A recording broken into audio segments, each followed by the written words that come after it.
திருச்சி மாவட்டம் மருங்காபுரம் ஒன்றியம் ஊராட்சி ஒன்றிய நடுநிலைப்பள்ளி தொட்டியப்பட்டியில் 8ஆம் வகுப்பு பயின்று வருகிறேன்.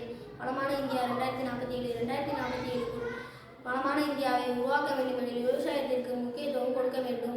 மனித வளங்களை முறையாக பயன்படுத்த வேண்டும். அதாவது உள்நாட்டு இளைஞர்களுக்கு வேலைவாய்ப்பு உருவாக்க வேண்டும்.